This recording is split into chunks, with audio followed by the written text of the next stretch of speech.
Marcos 4:35. E naquele dia, sendo já tarde, Jesus disse para os seus discípulos: vamos passar para o outro lado, ou passemos para outra banda. E eles, deixando a multidão, o levaram consigo, assim como estava no barco. E havendo também com ele outros barquinhos, também com ele outros barquinhos. E levantou-se grande temporal de vento, e subiam as ondas por cima do barco, e de maneira que quase se enchia. E ele estava na polpa, Jesus estava na polpa do barco, dormindo sobre uma almofada. E despertaram Jesus, dizendo: Mestre, não está vendo que vamos perecer? E ele, despertando, repreendeu o vento na mesma hora e disse ao mar: cala-te, aquieta-te. E o vento se aquietou. E houve grande bonança. E disse-lhe Jesus, falando: por que vocês são tão tímidos? Vocês ainda não têm fé? E sentiram um grande temor, e diziam uns aos outros: mas quem é este, que até o vento e o mar lhe obedecem? Amém, irmãos? Esse texto narra uma tempestade que aconteceu no Mar da Galileia. O Mar da Galileia é esse aqui, ó. Tá vendo? Esse aqui eu tinha desenhado na última aula, né? E o Mar da Galileia é essa região aqui. O rio Jordão nasce aqui nas cabeceiras, né, do Monte Hermon. Hermon não é Hebron, tá? Hebron fica aqui embaixo, na parte de baixo, na parte rica do território de Israel, que na Judéia, onde Cristo foi crucificado e morto, só que do lado de cá do Mar Morto. Aí o rio Jordão, né, que no hebraico quer dizer Yarad, né, Yarad, que quer dizer aquele que desce, porque o rio Jordão é rio, não só o Jordão é rio, porque ele desce. Você só vai ser rio de Deus na vida de alguém quando você aprender a descer.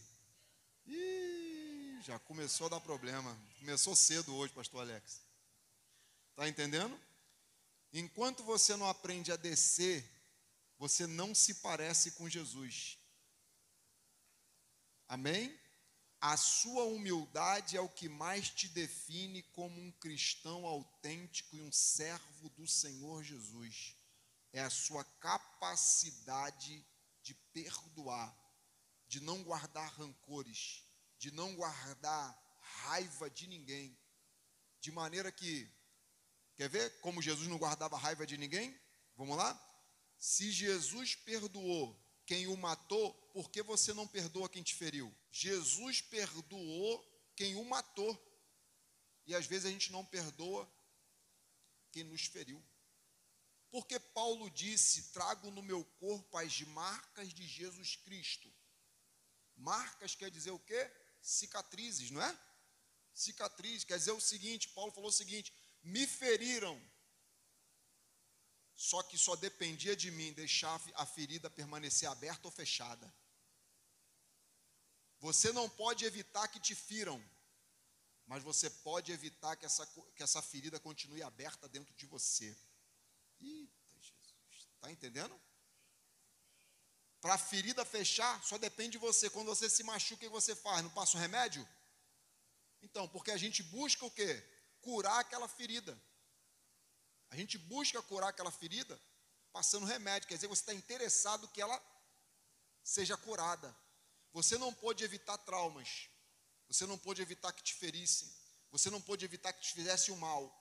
Mas você pode evitar que esse mal continue fazendo efeito sobre a tua vida com Deus e a tua vida com as pessoas. Porque os nossos sentimentos são lentes.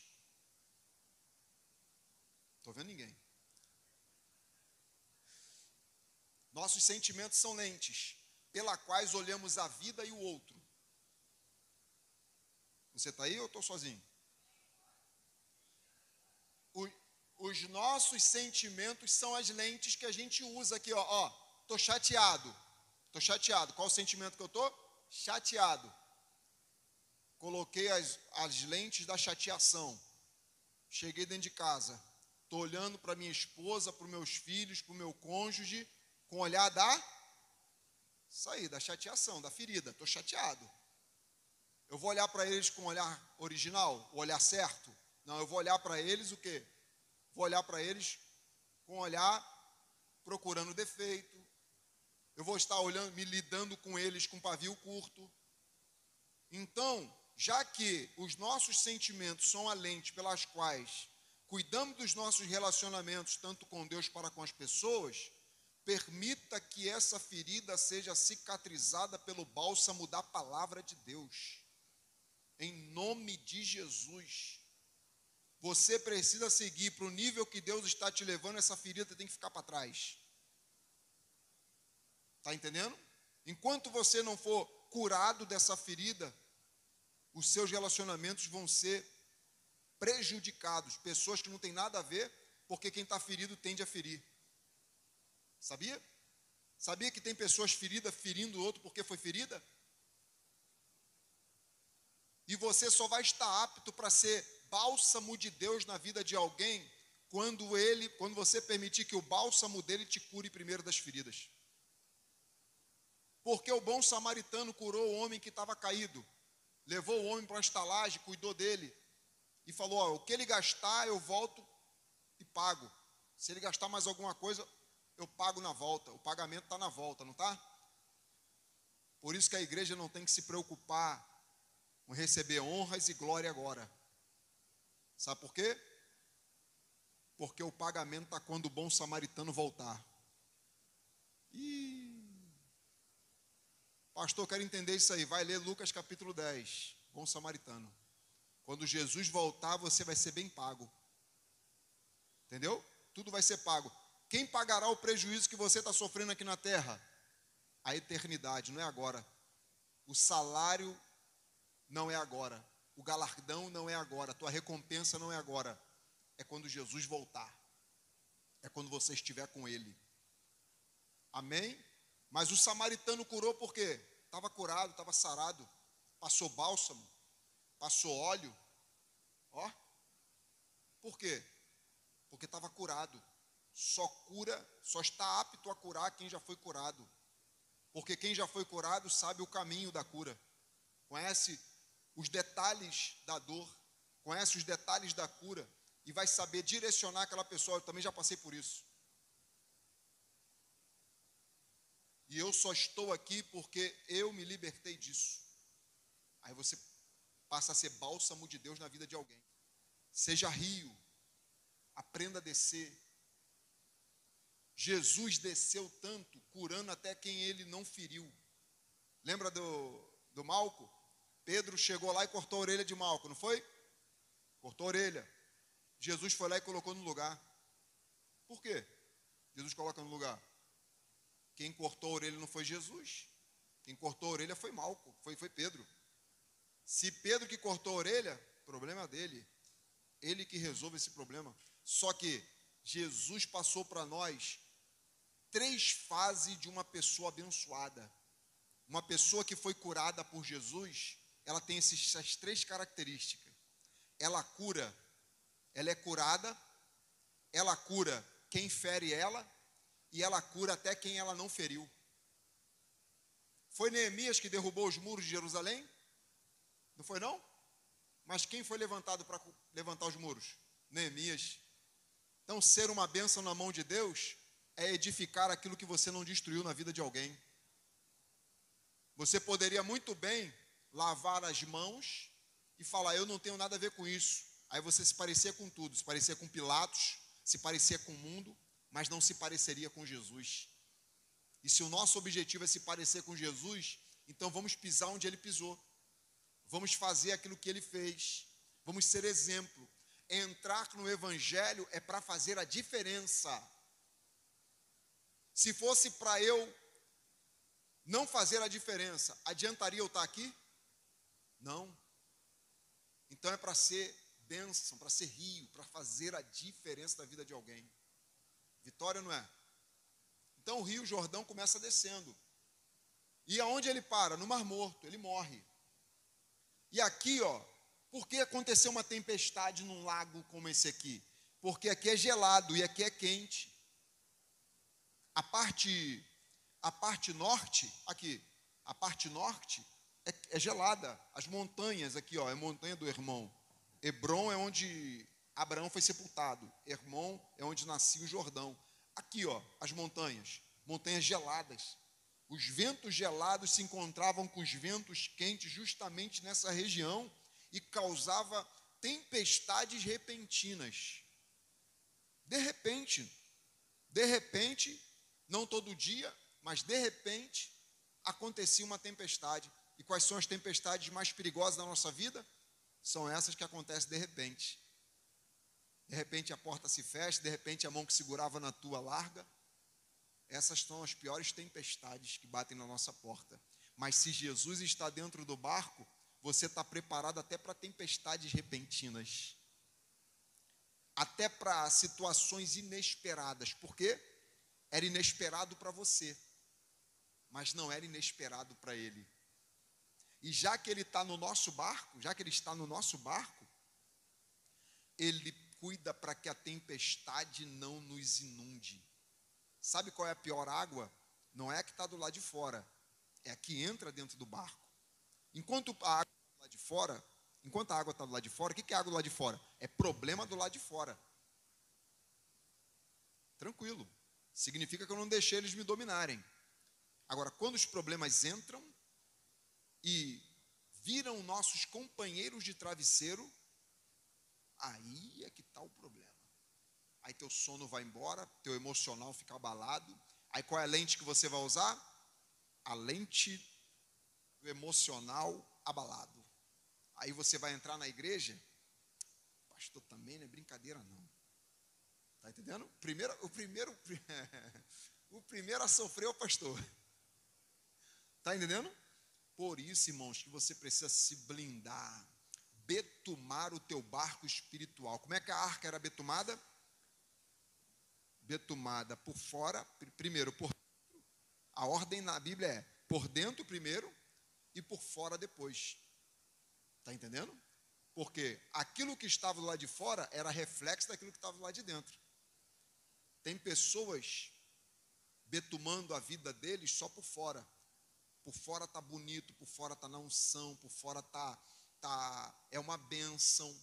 Por fora canta, por fora prega, por fora ora, por fora participa, por fora vem. Só que betume não pode ser resultado só por fora, daquilo que está lá de fora. Betume, aqui nesse contexto, é vida espiritual, vida com Deus. E ela precisa estar primeiro betumada pelo lado de dentro. Por que foi betumada pelo lado de dentro primeiro? Porque a prioridade é o lado de dentro, não é o lado de fora. E o secularismo, o que é secularismo? Secularismo é a mensagem pregada pelo mundo em cada século. E a mensagem, uma das mensagens pregadas pelo mundo, por esse século, é essa: cuide da sua aparência. O que vale é o lado de fora. O que vale é a aparência. Está entendendo? Exalta o lado de fora e se esquecem do lado de dentro. E nós, como igreja, temos que ter o cuidado para não sermos secularizados, mas sermos polarizados pela palavra. Sermos influenciados pela palavra. É claro que você vai cuidar do lado de fora, você vai se arrumar para o Senhor, não para os irmãos, mas você se arruma para o Senhor, se veste para o Senhor, cuida do seu lado de fora, da sua saúde, mas nunca se esquecendo que a sua maior essência não está do lado de fora. Nunca se esquecendo que a parte mais importante do teu ser está do lado de dentro. Amém? José perdeu a capa, não perdeu? A mulher de Potifar não arrancou a capa dele? tirou o que estava do lado de fora, não tem problema. Enquanto o inimigo estiver tirando o que está do lado de fora, é igual Jó. O inimigo está tirando muita coisa ali que é do lado de fora. Riqueza, casa, lá de fora. Agora, quando começa a tirar a comunhão que está do lado de dentro, é que é o problema. E se você não tiver essa estrutura aqui dentro, ó. O que é isso aqui? Fala, não sei. Pequeno. Os pequenos problemas te afastam da presença de Deus. Os pequenos problemas te tiram do foco. Se a tua parte interna não estiver blindada. Jesus precisou orar? Jesus precisou ler a Bíblia? É visto na Bíblia Jesus orando e é visto na Bíblia Jesus lendo a Bíblia. Jesus entrou numa sinagoga no dia de sábado, pegou o livro para ler, livro de Isaías. Lucas capítulo número 4, versículo 16, 17, 18. Está escrito lá. E aí, começou a ler Bíblia. Se Jesus precisou ler Bíblia, quem sou eu para não ler? Se Jesus precisou orar, quem sou eu? Quando Jesus é levado para ser tentado no deserto pelo diabo, Jesus já estava em jejum. É tipo assim, eu não vou deixar para me preparar no dia que a porta fecha. Eu não vou deixar para me preparar no dia que o problema bate na minha porta. Quando eu estou me preparando, quando eu tenho vida com Deus, eu estou preparado, não estou? Quando o problema bate na porta, não é eu que atendo. Ih, Jesus. Quando a oferta diabólica bate na minha porta, não sou eu que atendo. Quem atende é quem me representa. Amém? Ele não me representou só na cruz, não. Jesus não só representou a gente na cruz. Ele não disse, eis que estou à porta e bato. Se deixar entrar, faço uma ceia. Então, se ele entrou, quem atende a porta agora é ele. Ele é o dono da casa. Ele é o dono de tudo, da minha família, dono dos meus negócios, meus projetos, meus sonhos, minha vida. Agora é dele. Eu me chamo pelo nome dele. Eu casei com ele, eu sou a noiva dele. E toda vez que você casa, a sua identidade agora passa a ser a identidade do noivo. E toda pessoa que casa recebe o quê? Não um anel, recebe uma aliança. Por que você tem que ter aliança? Porque tem muitos crentes que só tem anel com Jesus. Ih, tá pesado o negócio. Eu vou até beber um pouco d'água, mas só que a água não chegou aqui ainda. Não, suco não, tem que ser água mesmo. Está entendendo, irmãos? O Evangelho não te chama para ter um anel com Jesus, mas sim ter uma aliança eterna com Ele. O que é isso, pastor? Não é projetar o teu caminho assim, vou caminhar com Jesus, se der errado eu volto. Plano B. Evangelho não tem plano B, não tem plano C, não tem plano D. Evangelho é um caminho só de ida. Ih, rapaz. Começa a bater a mão assim, porque está entendendo? É um caminho só de ida. É igual os discípulos no caminho de Emaús aqui. Jesus morreu, a gente volta. Que história é essa? Quando alguma coisa dá errada na tua vida, você larga Jesus. Quando alguma coisa sai do jeito que você achou que não deveria ter saído daquele jeito, você abandona Jesus. Os discípulos no caminho de Emaús, ele morreu, a gente volta. Calma aí. Só dá para voltar se ele morreu, ele não morreu. Se Jesus tivesse morto, você poderia voltar.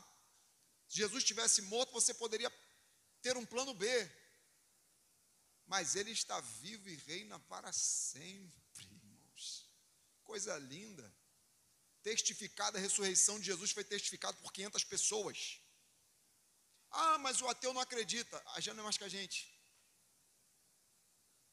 Foi acompanhada, a Bíblia diz em 1 Coríntios, que Jesus foi visto por mais de 500 irmãos, ressuscitado. Se bem que tentaram ocultar a maior vitória da igreja, que é a ressurreição de Jesus. Se ele não ressuscita, eu desligaria o microfone.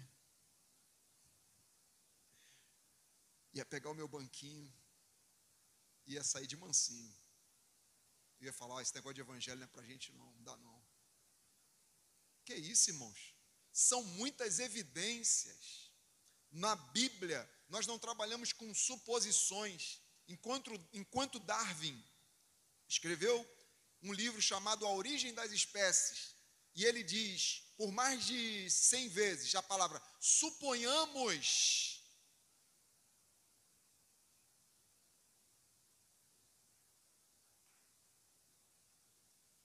A Bíblia diz, em Lucas então nem se fala, e aconteceu. Né, suponhamos, aconteceu. Enquanto o livro de Darwin passa uma dúvida, suponhamos que, a Bíblia diz, está escrito, e assim aconteceu, e assim se sucedeu, e assim foi. Então, entre a dúvida, eu fico com a certeza. Amém? Então, a nossa maior vitória é o Jesus ressurreto. Então, já que ele ressuscitou, para que voltar se ele está vivo? Para que desistir se ele não está morto? A nossa maior vitória é que ele ressuscitou. Passou pelo que passou, mas voltou para contar a história.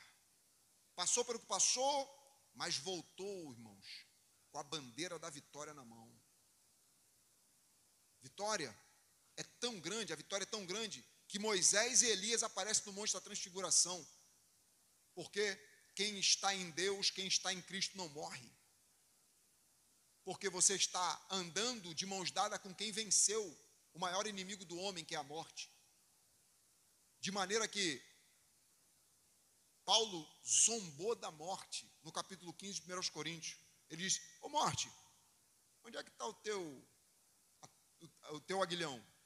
Ô inferno, mostra aí agora a tua vitória. Zombando. Por quê?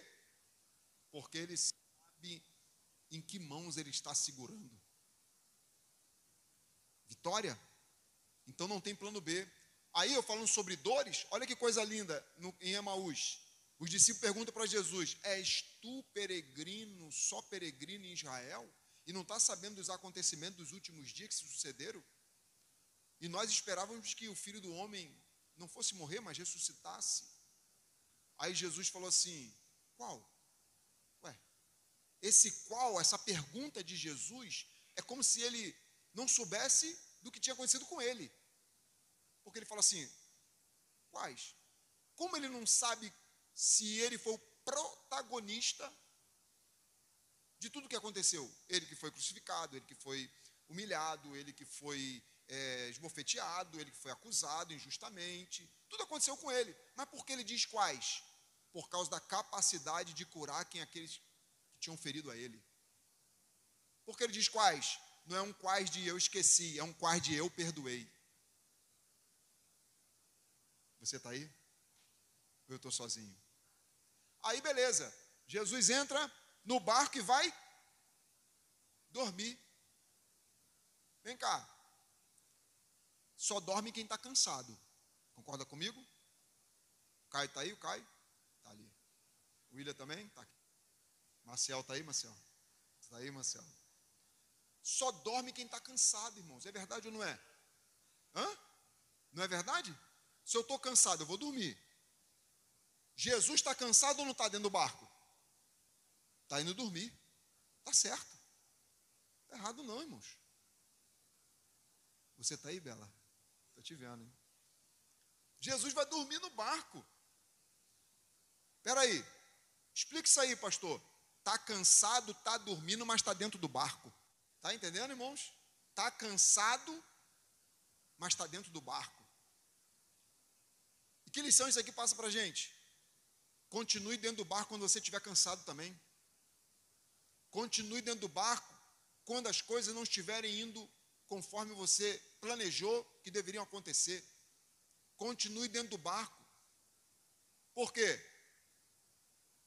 Está cansado? Olha só, não é porque você está cansado, que você está passando por problema, que você tem o direito de sair de dentro do barco. Se você está cansado e está com problema, aí que você tem que ficar dentro do barco mesmo, aos pés de Jesus. Aí que você tem que ficar dentro do barco do Evangelho. E aí sabe o que eu aprendo aqui? É que tem pessoas que quando está cansada, está passando por algum problema, aproveita para dar desculpa e abandonar Jesus por causa daquele problema. E tem pessoas que estão passando pela mesma situação, ou pior do que aquela pessoa, mas encontram o quê? Refúgio dentro do barco de Jesus. Um exemplo, Elias está chateado, mas não vai comer à mesa com Jezabel. Ele entra para uma caverna, ele bate no peito, deve ter rasgado as vestes, que antigamente sinal de protesto era rasgar a veste. Está chateado, mas entra dentro de uma caverna e não vai pecar contra Deus. É tipo assim, ó, estou cansado, não estou entendendo nada que está acontecendo na minha vida. Como eu queria que esse povo se convertesse. Parece que quanto mais eu falo, menos eles escutam. Parece que quanto mais eu falo para não fazer, mais eles fazem. Sabe o que é isso aqui? É aquela sensação que todos nós temos. Parece que quanto mais eu oro, piora. Parece que quanto mais eu dobro o joelho, Deus não me ouve. Eu oro, ou a situação não muda, ou a situação piora. Essa é a sensação de que fazer o bem, às vezes, não vale a pena. Já reparou, irmãos? Às vezes a gente tem essa sensação, poxa, de que valeu tudo isso. Dei minha vida para Jesus, mergulhei de cabeça e nada mudou. Irmãos, só parece. Só parece.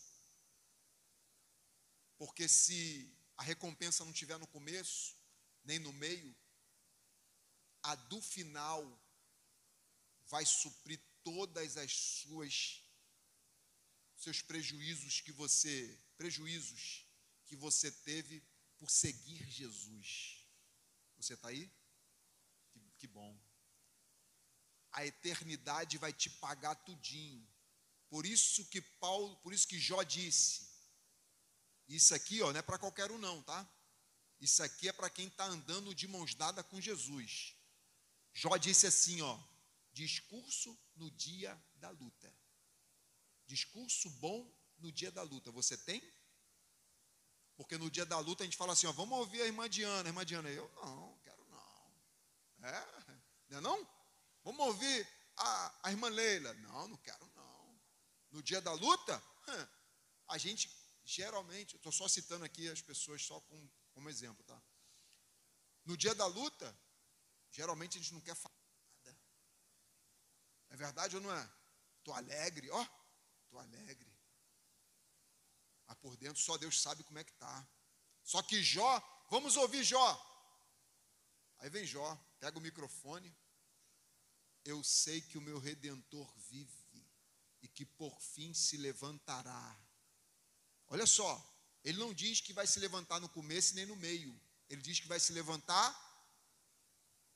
A recompensa do cristão está no final. Amém? Pastor, por que eu passo por luta aqui então? Porque o mundo só tem tapete vermelho para quem é dele. Então por que você passa por luta? Quer que eu te falo? É porque você não é mais do mundo. O mundo só tem tapete vermelho para quem é dele. Alguém pediu para repetir. A irmã Verônica, diaconisa. E aí, só tem tapete vermelho para quem é dele, cara. E por que o diabo persegue o cristão? Porque você não é mais dele. Está entendendo? Se você fosse dele, ele ia criar uma situação de conforto. Por quê? Ele cria uma situação de conforto para quem é dele. Porque quem é dele não está sob a jurisdição de Jesus. É eu que escolho quem vai governar a minha vida, meu irmão. Salvação é uma escolha diária. Amém? Eu quero ser salvo. Eu quero ser salvo, não quero ficar não. Não, eu quero provar tudo que Deus preparou para mim.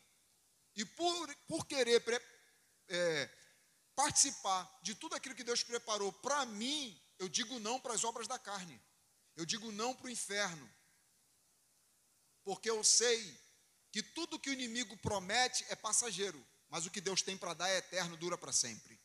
Aí eu escolho passar ou permanecer para sempre.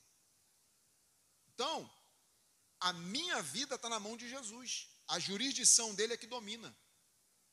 O diabo persegue aqueles que não são dele mais. Agora, enquanto você estiver debaixo da jurisdição de Jesus, vai descansando no barco dele. Está cansado? Jesus falou, o meu jugo é suave, o meu fardo é leve. Vem que vocês encontram descanso. Então, muito mais do que um dia, muito mais do que um sábado, o meu descanso não é em um dia. O meu descanso não é no homem. O meu descanso não é em dinheiro. O meu descanso é em uma pessoa, é em um Deus. O meu descanso é no barco de Jesus. Você está preparado para essa conversa? Tá? Deixa o Espírito Santo te moldar nessa manhã. Não seja vaso de ouro não, porque o olheiro só cuida de barro. Desce do pedestal. Está entendendo? Desce do pedestal. Não. Eu vou deixar a palavra cortar. Tirar todas as arestas. Sabe o que a Bíblia diz que a palavra fez com você? Você e eu éramos uma árvore retorcida, cheia de nó e que não dava fruto. A palavra te cortou e te enxertou na videira verdadeira que é Jesus. João capítulo 15, 2. Te enxertou na videira verdadeira que é Jesus, para que você dê frutos que sem ele você jamais daria. São os frutos, é esse que eu estou falando aqui. No dia da luta, vai descansar no barco de Jesus. No dia que o pecado te apresentar uma oferta, produz esse fruto da renúncia. O diabo não persegue quem é dele. Então quem é que o diabo persegue, pastor? Quem é a ameaça. Se torna uma ameaça, você se tornou uma ameaça. Você não vai mais, você não é Maria, vai com as outras. Você não aceita mais as propostas dele, as ofertas dele. Não te atrai mais. Então você se tornou o quê? Uma ameaça. Agora tu não joga mais no time do adversário. Você joga no time de Jesus. Você é corpo de Cristo, igreja de Deus, noiva de Cristo, povo adquirido e sacerdócio real, conforme diz a Bíblia. Então agora você é de Deus. A Bíblia diz que você agora está plantado no reino de Deus. A Bíblia diz assim, ó, e Jesus nos tirou do reino das trevas e nos transportou para o reino de Deus. Esse translado aqui, ó, é o translado da morte para a vida. É o translado do nada para o tudo. É o translado do passageiro para o eterno. Qual é a companhia aérea que faz esse translado? Tu conhece?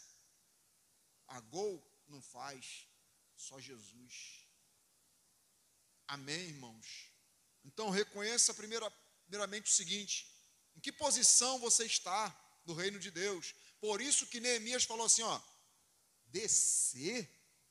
Desce aí, tá lá Neemias, naquela altura de muro ali, ó, lá em cima, até maior, lá em cima. Estou fazendo uma grande obra, de maneira que não vou descer. Os inimigos mandando ele descer. Desce aí para trocar uma ideia com a gente.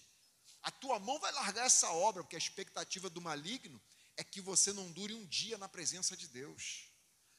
A tua mão vai largar essa obra. Aí Neemias, como é que é? Estou fazendo uma grande obra de maneira que não posso descer, não posso parar e não posso descer. Porque ele entende que parar no reino de Deus é descer. Descer só se for a casa do olheiro. Descer só se for do meu orgulho.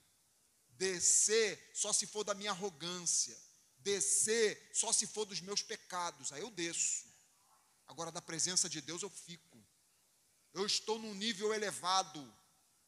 Por isso que o inimigo, aquilo que vem de baixo não pode te atingir mais. Porque você está num nível elevado. Quando é que aquilo que vem de baixo não te atinge? É quando você está nas regiões nas regiões celestiais com Cristo. Aquilo que vem de baixo, não te atinge. Então, a ideia, cansaço não é justificativa para pular carnaval.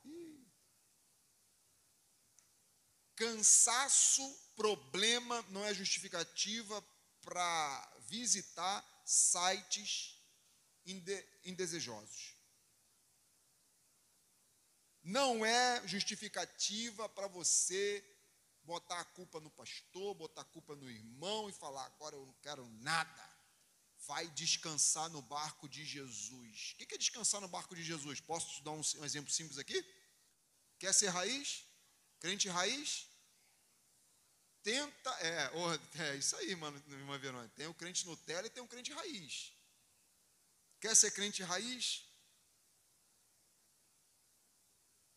Mesmo sem vontade, vai ler a Bíblia. Mesmo sem vontade, vai orar. Mesmo sem vontade, vem para o culto, cara. Ei, vem para o culto mesmo sem vontade. Está entendendo? O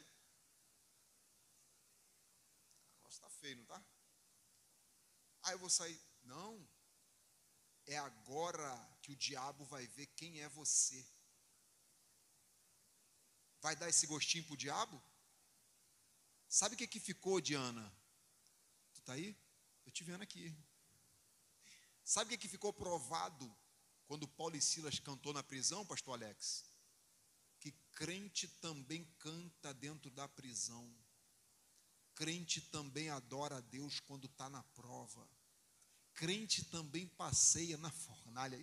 Crente também descansa na cova dos leões.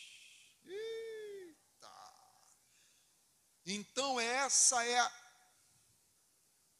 a chance de você provar quem é você no reino de Deus e para que e por que você veio. Amém? O pastor Bill Johnson, sepultando a esposa dele, disse uma frase que ficou nos anais da história. Ele disse assim: a única chance que eu tenho de glorificar a Deus chorando pela morte da minha esposa, Maciel, é aqui na terra, enquanto meu pé está no chão.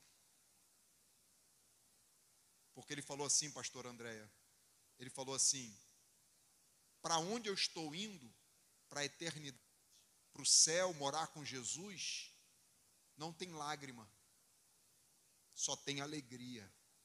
Então a única chance de eu adorar a Deus na prova é aqui na terra.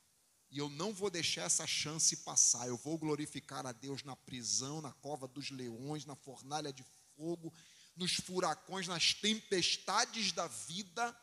Eu vou glorificar o nome do Senhor. Essa é a minha grande chance. Você está aí? Está preparado para essa conversa? Tá? Está entendendo? Quando um dia mal bate na tua porta, ele está te dizendo o seguinte: não estou aqui, irmãos, não estou aqui amenizando a dor de ninguém. Não estou aqui sendo indiferente com o seu problema. Não estou aqui olhando para você e falar, isso aí não é nada. Não, eu sei que cada um tem uma luta. Eu sei que cada um tem um desafio para vencer. Mas faça desses desafios motivação para ir para os pés de Jesus e não se afastar dele. Pega esses desafios como combustível para você continuar na presença de Deus e não desculpa para se afastar do barco, se afastar de Jesus. Está entendendo, irmãos? São desafios que tem que te atrair mais ainda para os pés de Jesus. Sabe por quê? Porque você tem que olhar e falar o seguinte: é mais forte do que eu, mas não é mais forte do que ele. É mais forte do que eu, então eu tenho que me aproximar mais de Jesus na minha vida. E quanto mais perto eu estiver de Jesus, menor estão os problemas. Ah, pastor, eu não acredito assim desenhando não, eu quero ver na Bíblia. Ainda mais que eu desenho mal pra caramba. Né? Isso aqui é um bonequinho, é uma pessoa. Esse aqui é Jesus, isso aqui é um problema. Então, quer ver um exemplo bíblico? Os 3 jovens na fornalha. Nabucodonosor falou, vocês vão ou não vão dobrar? Não, não vamos. E aí? Já sabe o que vai acontecer com vocês? Sei. Mas o Deus que a gente serve, Ele pode nos livrar da fornalha da tua mão. Ó, tranquilo. Mas ainda, entretanto, porém, contudo, desde que Ele não nos livre, nós não dobraremos o nosso joelho. O que Ele disse? O Deus a quem nós servimos. Então eles estão mais informados sobre Deus do que sobre fornalha. Então quer dizer que eles estão mais perto de Deus do que da fornalha, do que do problema. E quando eu me aproximo mais de Deus, a tendência é que aquilo que está longe de mim esteja pequeno. Esse é o nosso problema, a gente está se aproximando demais dos problemas e se esquecendo de se aproximar mais de Jesus. Aí quando as tempestades vêm, a gente fica dentro do barco, mas fica acordado, fica inquieto, vem para o culto, mas quer que o culto acabe logo. Chega a hora de ler a Bíblia, não tem vontade. Chega a hora de perdoar, não quer perdoar. Chega a hora de lutar, não quer lutar. Estar dentro do barco é para estar descansando dentro do barco na presença de Jesus. Pastor, estou tentando sair desse tema, vou sair, calma aí. Mas pastor, como é que eu descanso em Jesus? A sua alma descansa e o seu corpo trabalha. Você não é um corpo que tem uma alma. Você é uma alma que tem um corpo.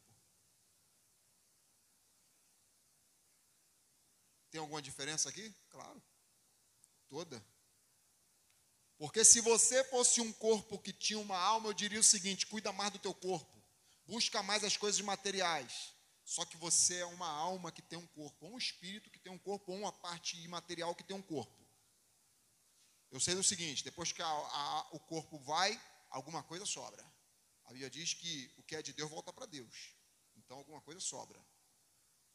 Como eu sou tricotomista, nós temos um espírito, ou uma alma, que é o que se comunica com Deus. A parte material. Quando o corpo morre, a alma sobrevive. Então, peraí, depois da morte alguma coisa sobrevive. Então eu vou priorizar o quê?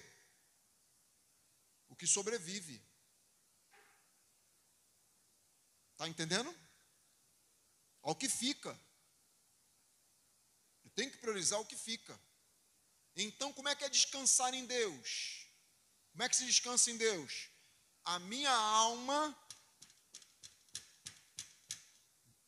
busca a Deus, ora a Deus, lê a palavra de Deus. Minha alma descansou. E como é que o meu corpo faz? Meu corpo vai para a Bíblia, meu corpo vai para a oração, meu corpo vem para a igreja, meu corpo visita o necessitado, porque tem gente querendo visita que nunca visitou. A Bíblia diz, aquilo que você quer que os homens vos façam, eita Jesus, faça você primeiro. Tá bom? Amém? Nunca mandou uma mensagem de bom dia para ajudar alguém a se levantar. Você acha que você vai colher o quê no dia da tua colheita, se você não plantou? Hã?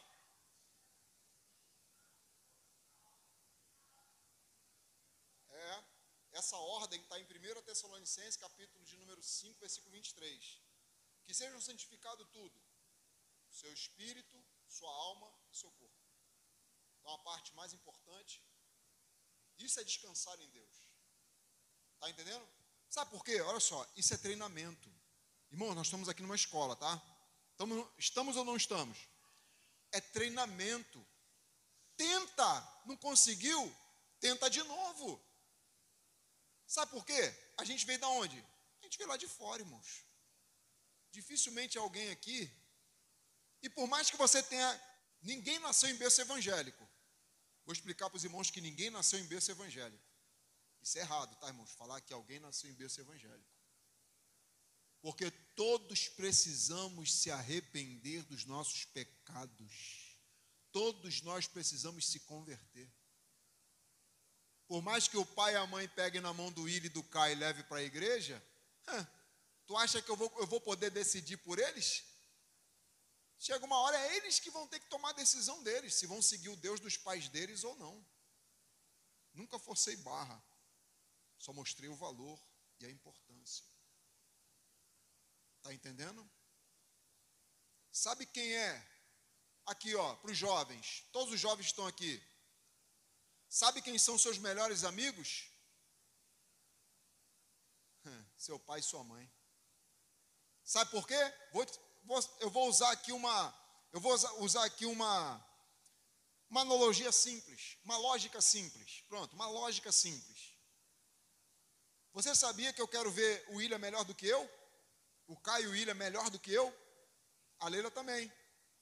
Eu quero que ele pregue mais do que eu quero que ele ganhe mais do que eu quero que ele seja mais do que eu. Então, jovens, a única pessoa que quer ver vocês melhor do que eles são seus pais. Está entendendo? Você pode encontrar pessoas, não dizendo que não existem amigos, tá? Existem amigos. Só que para mim, o verdadeiro amigo é aquele que segura na tua mão e fala, vamos para a igreja. Não é aquele que segura na tua mão e fala, vamos assistir o show da Madonna. Você está aí? Tu acha que esse é amigo? Ó. Sabe por quê? Eu acredito que existem amigos, tá? Não estou descartando, não, existe. Mas sabe qual é o verdadeiro amigo? Sabe qual é? O verdadeiro amigo? Sabe qual é a verdadeira atitude do verdadeiro amigo? Aqui, ó, você está aí? Ó, você está aí? Olha a verdadeira atitude de um verdadeiro amigo. É aquele que está contigo no dia mal. Beleza? Só que a verdadeira amizade vai além disso aqui.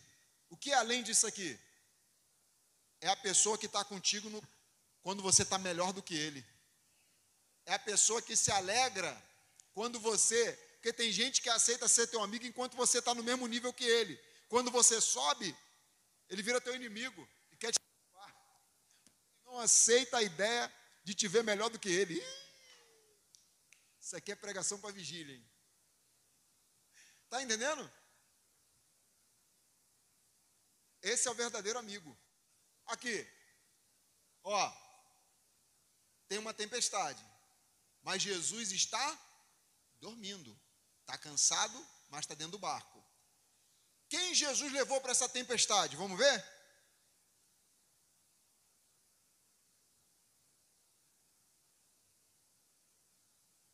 Naquele dia, sendo já tarde, Jesus disse, vamos passar para o outro lado. Obrigado, irmão Augusto. Vamos passar para o outro lado. Quem Jesus levou para a tempestade? Só quem era discípulo.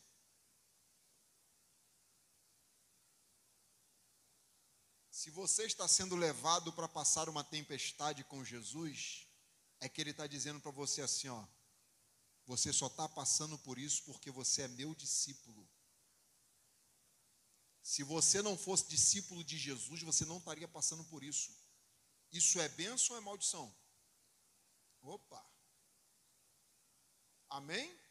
Ser levado por Jesus para passar por luta é melhor do que passar por luta no mundo sozinho.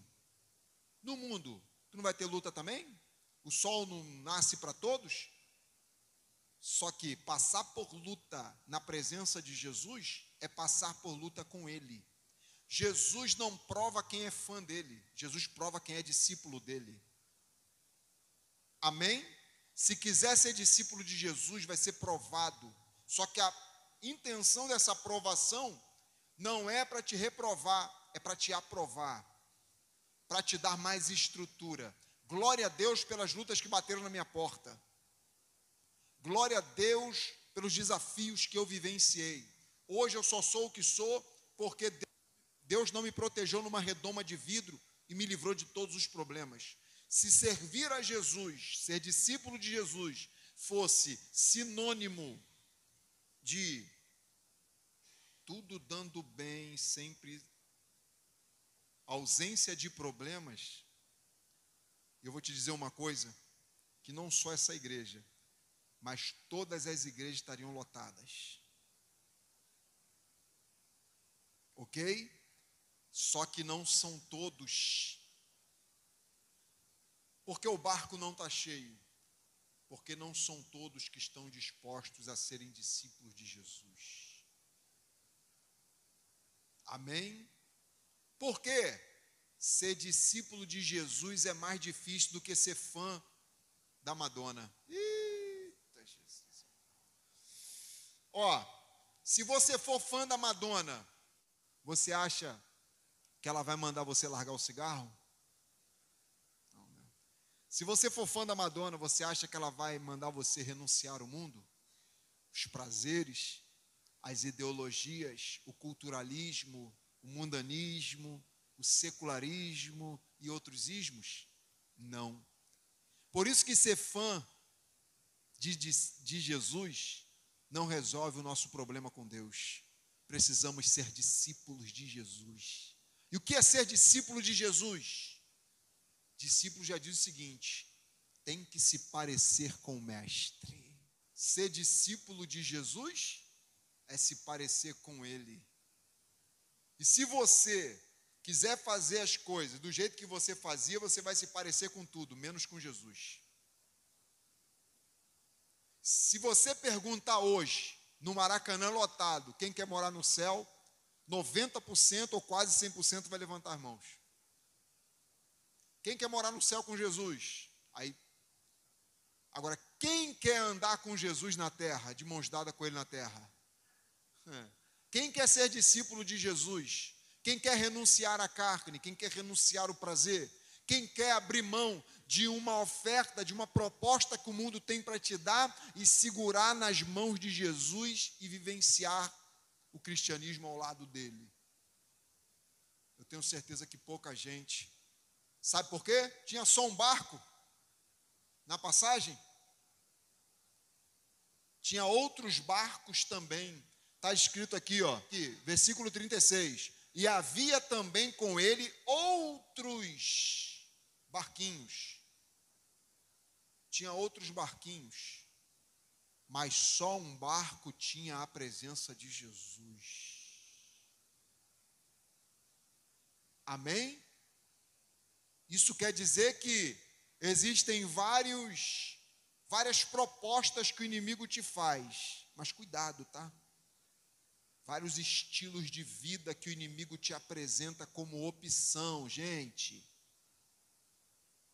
Mas só existe um barco que tem Jesus dentro dele. Só existe um estilo de vida que Jesus está dentro dele. Amém? A proposta de Jesus para você não é mudar você, tirando você do mundo para a igreja. Não é te mudar de endereço, é mudar as suas atitudes, é mudar o teu caráter. Não é mudar só você de endereço, e também não é apenas mudar as suas atitudes, é mudar o seu destino. Então, tem barcos que vão velejar e vão morrer no meio das tempestades da vida. Só um barco no final vai permanecer. Amém? No final, as ideologias não servem para você entrar no céu. No final, só o barco de Jesus entra no céu. Então não se iluda com outros barcos, porque tem barcos que estão bem enfeitados, mas vão naufragar no final. Tem barcos que são maiores, mais atrativos, É igual Ló. Ló olhou para as campinas do Jordão e falou: uau! Que maravilha de terra. Quando ele chegou lá, os anos foram se passando, o pecado daquela cidade foi aumentando. Sodoma e Gomorra naufragou. Então tem coisas que são bonitas aos olhos, mas não edifica a sua alma. Não salva a sua vida. Muito cuidado. Amém? Não estou falando de uma ideologia. Estou falando sobre uma verdade absoluta. Os homens não gostam de ouvir a verdade, mas o povo de Deus ama a verdade. E amigo é aquele que fala o que você precisa ouvir. Aquele amiguinho que bate nas tuas costas e fala: caraca, maneiro, né? Tu puxou o tapete do fulano de tal, cara, tu é fera, olha, tu é massa. Isso não é amigo. Isso é colega. No máximo que ele atinge é o nível de colega. Não é amigo. Não serve para influenciar a tua vida. E a Bíblia tem o que os homens detestam. O quê? A verdade. Os homens não amam a verdade, mas a igreja ama a verdade. Por isso que a pessoa bate no peito e fala: eu sou ateu. Por quê? É mais fácil falar que é ateu do que ser cristão, do que dizer que é cristão. Porque se falar que é cristão, vai ter que ser discípulo de Jesus. Vai ter que largar. Vai ter que largar alguma coisa, ou largar muita coisa. Agora, se eu falar que eu sou ateu, eu preciso largar o quê? Não preciso largar nada. Eu preciso continuar sendo quem eu sou, ou piorar. Agora, se eu falar que sou cristão, pastor Andréia, eu vou ganhar uma cruz para carregar. Vão me tratar diferente, porque você tem uma cruz para carregar. Mas é a cruz que te identifica com Jesus. Mas é a cruz que diz que você é inimiga de Roma. Você é inimigo de Roma. O que é inimigo de Roma? Inimigo do sistema lá fora. É a cruz. É a cruz que te identifica com Jesus. Ah, e é a cruz que você crucifica o velho Hamilton. Você bota o velho Hamilton lá e fala: morra, para que nasça o novo de Deus. Então é mais fácil eu pegar uma ideologia, e é o que as pessoas estão fazendo hoje, uma ideologia que não me cobra nada, que não me custa nada, e que me deixa, sabe como, irmão Augusto?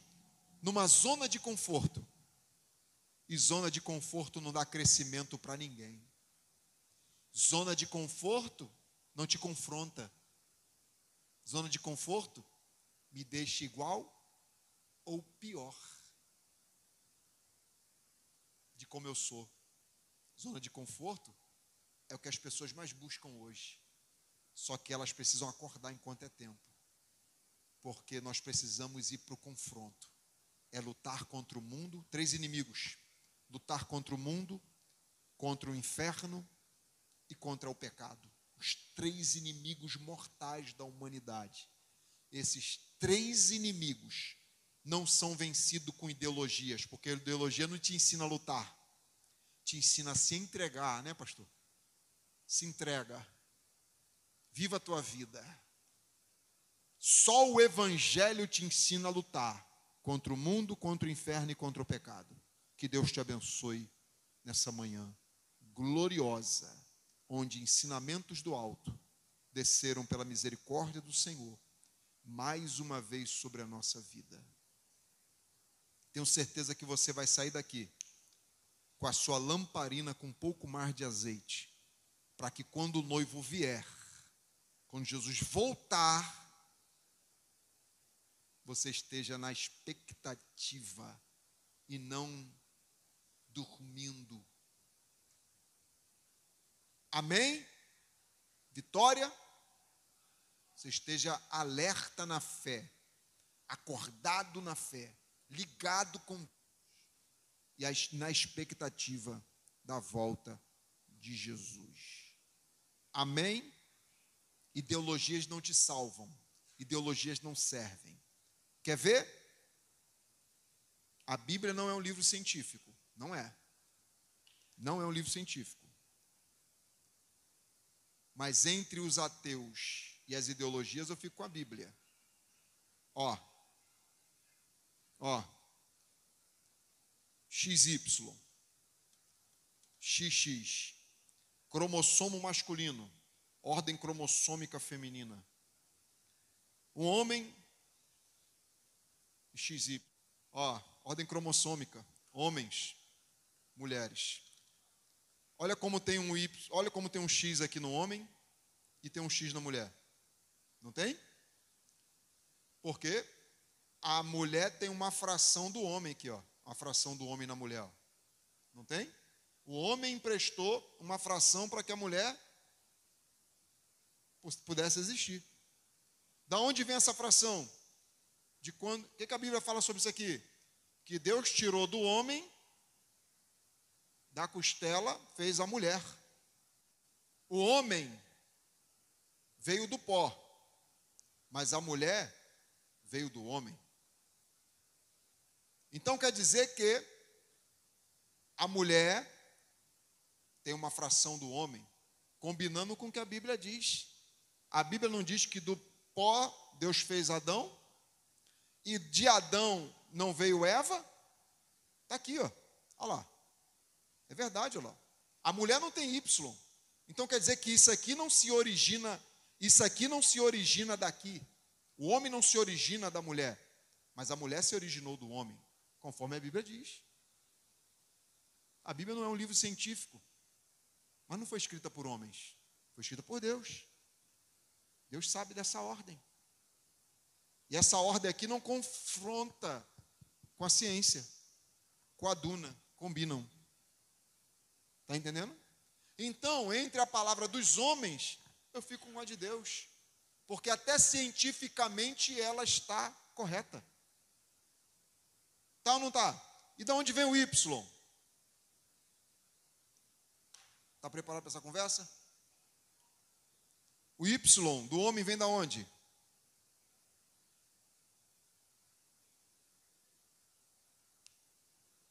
O nome de Deus começa com o Y. Yud, Re, Vav, Re. O Yud, que é uma letra assim no hebraico, quer dizer 10. Deus começa com 10. Deus é perfeito em tudo. 10 quer dizer perfeito, plenitude. Por isso que Deus testou o Egito na sua plenitude, 10 pragas. Por isso que os 10 mandamentos representam todos os mandamentos. Em Êxodo capítulo 20, os 10 mandamentos é a totalidade de toda a Bíblia, todo o cerne do Antigo Testamento. Deus é tudo, Deus é completo, Deus não precisa de mim para ser Deus. Se o ateu disser que Deus não é Deus, ele continua sendo Deus, não mudou nada. Por isso que o maior ateu que o Brasil tinha, não é mais ateu, Augusto Cury, se converteu lendo a Bíblia. Foi ler a Bíblia, foi acompanhar a história de Jesus. Ele estudou todos os pensadores, os maiores pensadores. Quando ele estudou Einstein, ele falou, Einstein foi um cara inteligentíssimo. Mas só que Einstein teve um filho esquizofrênico que ele colocou em um manicômio e não foi mais visitar. Aí ele pensou assim, como é que um cara tão sábio como Einstein tem um filho e consegue abandonar um filho? Que sabedoria é essa que não se estende para ajudar quem é próximo? Que sabedoria é essa? Aí ele foi estudar sobre os maiores pensadores. Ele tinha Jesus como apenas um pensador. E quando ele estudou sobre Jesus, ele viu Jesus perdoando quem o feriu. Jesus curando quem ele não feriu. Ele falou, que isso? Isso aqui foge da lógica, da psicologia, da psicanálise. Isso aqui foge da curva. Aí aquilo ali startou dentro dele o interesse de estudar sobre Jesus. Se converteu, era o maior ateu. Aí tem um montão de ateu modinha aí, ateu modinha, que estão falando que são ateu, porque estão indo com a multidão. Porque tem gente que anda conforme a multidão, né? A multidão está indo para lá, eu estou indo. Vamos embora, tem que botar, tem que fazer isso. Aí tem crente também indo com a multidão, está pensando que está indo com Jesus. A moda é o quê? É ir para Madonna. Vamos lá no show da Madonna. Vai com a multidão. Está entendendo? É só simpatizante. Aí, um montão de crente modinha e pessoas modinha, ateus modinha, que para se livrar de uma vida de cruz e de renúncia, fala, eu sou ateu. Já que eu sou ateu, Deus não existe. Se Deus não existe lei. Eu posso viver segundo as minhas leis. Só que não. Só que não. Parando para a lógica, vamos para lá, para a lógica. Se eu estiver errado, que depois daqui tem um céu me esperando, eu perdi o quê? Perdi nada. Agora, se eu sou ateu, ateu modinha, ou ateu raiz, se eu sou ateu, eu digo que não tem nada me esperando do outro lado, concordam? Morreu, acabou. Sou ateu, Deus não existe. Então não existe nada do outro lado. E quando eu chegar do outro lado e ver que eu estava errado, perdi tudo. Então, até pela lógica, claro que a gente não pode ir por isso, mas até pela lógica é mais inteligente ser crente. Eu gosto de falar crente, é para tu ser raiz. Está entendendo? Aqui de onde vem o iude do homem. Está aqui, ó. Eu tenho a marca do Criador. O homem foi criado 10. Só que quando o pecado chegou, jogou ele para 0. Aí Jesus vai, resgata e coloca a gente de novo. Não é um homem só, masculino não. Ser humano. Coloca a gente de novo. Em Cristo você é 10. Fora de Cristo você é um 0 à esquerda. Que Deus te abençoe nessa manhã.